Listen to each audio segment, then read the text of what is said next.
మిత్రులకు నమస్కారం. మిత్రులారా, మనం ఇప్పుడు నోరు మూసుకు కూర్చునే రోజులు ముగిసిపోయినట్లుగా కనిపిస్తున్నాయి. రాముల వారి గుడి మాన్యాన్ని ఆక్రమించుకొని అక్కడ నివాసం ఉంటూ ఆ రామాలయాన్ని అభివృద్ధి చేస్తాము అంటే, మేము క్రిస్టియన్లము, ఇక్కడ ఉన్న వారందరూ క్రిస్టియన్లే, ఇక్కడ మీరు రామాలయం నిర్మించడం ఏంటి అని అల్లరి చేశారు. కేబినెట్ హోదా గల డిప్యూటీ స్పీకర్ని గొడవ చేశారు. మళ్ళీ ఇంకోసారి వెడితే ఇనప రాడ్లతోటి మేకులతోటి వాళ్ళ మీద దాడి చేశారు. కొంతమందికి గాయాలయ్యి ఆసుపత్రులలో చికిత్స పొందుతున్నారు. అసలు ఈ గొడవ ఏంటి? ఒక్కసారి మనం పశ్చిమ గోదావరి జిల్లా ఆకివీడిలోని పెద్దపేటకు వెళ్ళవలసిన అవసరం ఎంతైనా ఉంది. అసలు విషయంలోకి వెళ్లే ముందు చిన్న రిక్వెస్ట్, మీరు వెంటనే ఒక్కసారి ఒక లైక్ బటన్ నొక్కండి. వీడియో నచ్చకపోతే దాని మీద మళ్ళీ ప్రెస్ చేస్తే కనుక ఆ లైక్ క్యాన్సిల్ అయిపోతుంది. వీడియో నచ్చినా నచ్చకపోయినా ఆ విషయం తెలియజేస్తూ కామెంట్ పెట్టండి. తీరిగ్గా కామెంట్ రాసే ఓపిక లేదు అనుకుంటే ఏదో ఒక ఇమోజీ అయినా సరే కామెంట్ బాక్స్లో పెట్టండి. ఈ వీడియోని మీ బంధుమిత్రులందరికీ షేర్ చేయండి. మన ఛానల్ని ఇంకా సబ్స్క్రైబ్ చేసి ఉండకపోతే వెంటనే సబ్స్క్రైబ్ చేయండి. ఇక విషయంలోకి వెడదామా? ఇది ఏబిఎన్ ఆంధ్రజ్యోతి వారి వార్త.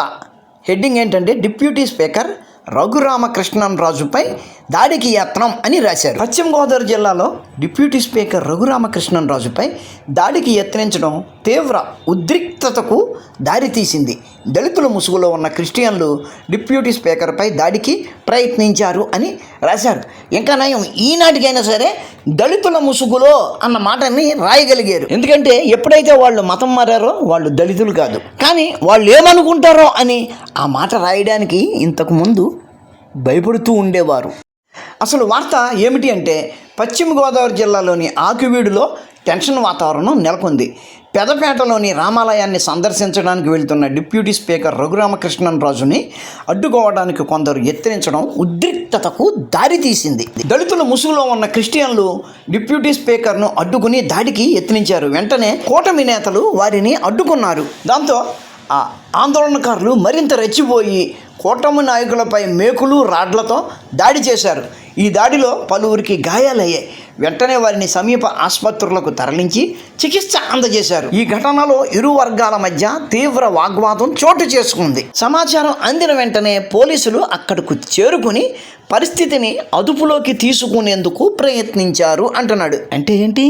పోలీసులు పరిస్థితిని అదుపులోకి తీసుకోవడానికి ప్రయత్నించారు కానీ వాళ్ళ అదుపులోకి రాలేదు.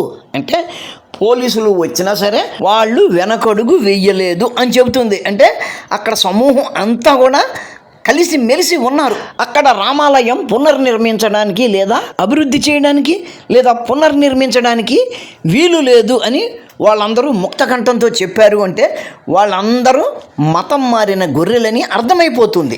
దీనికి వేరే రుజువు అక్కరలేదు. మరి ఏం చేయాలి? ప్రభుత్వం నుంచి ఇక్కడ స్పందన ఏమైనా ఉంటుందా? రఘురామకృష్ణరాజు గారు డిప్యూటీ స్పీకర్, కేబినెట్ హోదా కలిగిన మనిషి. ఆయన మీదే వాళ్ళు తిరగబడ్డారు, ఏమీ పీకలేదు. రెండోసారి వెళ్ళారు, మళ్ళీ తిరగబడ్డారు, మళ్ళీ ఏమీ పీకేది ఉండదు.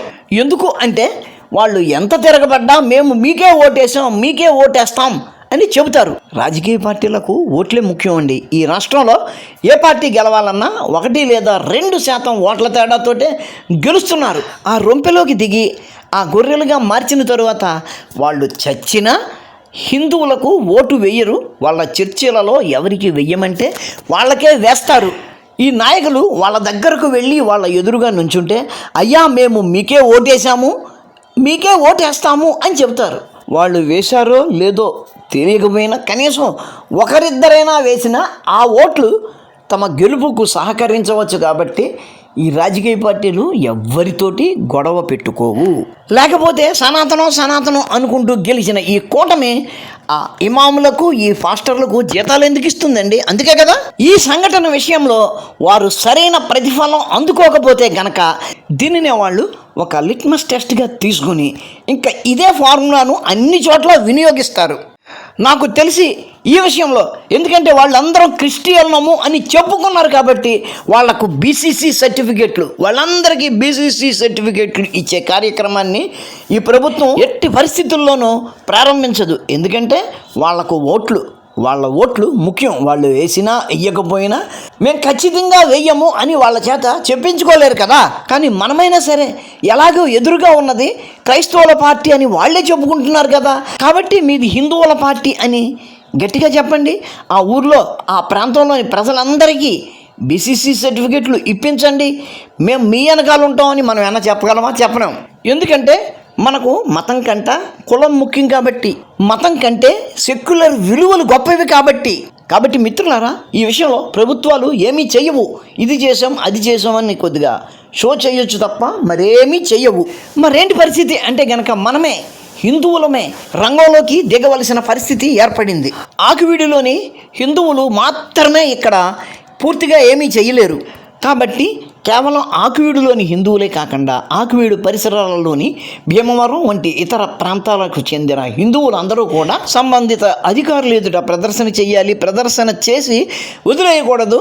అటువంటి ప్రదర్శన చేయకపోయినా పర్వాలేదు, కానీ వందలలో ఆర్టీఐ యాక్ట్ కింద పలానా పెద్దపేటలోని వారందరూ క్రైస్తవులము అని వారే చెప్పుకున్నారు. పెద్ద పెద్ద అధికారులను రాజకీయ నాయకులనే వాళ్ళు కొట్టడానికి సిద్ధపడ్డారు, కొంతమందిని కొట్టారు. మరి ఆ విషయంలో మీరు తీసుకున్న చర్యలు ఏమిటి? అక్కడి వారందరికీ విచారించి వారందరికీ బీసీ సర్టిఫికెట్లు ఇవ్వడంలో మీరు ఎందుకు జాప్యం చేస్తున్నారు అని ఆర్టీఐ యాక్ట్ కింద అడగాలి. 100-200 మంది ఒక ప్రదర్శన చేస్తేనో, 4-5 ఆర్టీఐ యాక్ట్ కింద అడిగితేనో ఏదో విధంగా వాళ్ళు మసిబూసి మారేడుకాయ చేయగలరు. వందలు వేలల్లో అటువంటి ఆర్టీఐ యాక్ట్ కింద పిటిషన్లు వేస్తే వాటిని వాళ్ళు అంత తేలిగ్గా బుట్టదాఖలు చేయలేరు. ఈ విషయంలో అవకాశం ఉన్న హిందూ సంఘాలు అన్నీ కూడా సమాలోచన చేయవలసిన అవసరం ఎంతైనా ఉంది అని నేను గాఢంగా నమ్ముతున్నాను. కాబట్టి మిత్రులారా, ఈ విషయం అన్ని హిందూ సంఘాలు అర్థం చేసుకోవాలి. కాబట్టి మీకు తెలిసిన అన్ని హిందూ సంఘాలకు ఈ వీడియోను షేర్ చేయండి. తెలిసిన హిందూ సంఘం నాయకులకు ఈ విషయంలో మీరు ఒక ఇంటిమేషన్ ఇవ్వండి. వీడియో నచ్చితే లైక్ చేయండి, షేర్ చేయండి, మీ కామెంట్ పెట్టండి. మన ఛానల్ని ఇంకా సబ్స్క్రైబ్ చేసి ఉండకపోతే వెంటనే సబ్స్క్రైబ్ చేయండి. ఉంటాను. నమస్కారం. మతోన్మాదంపై రామబాణం.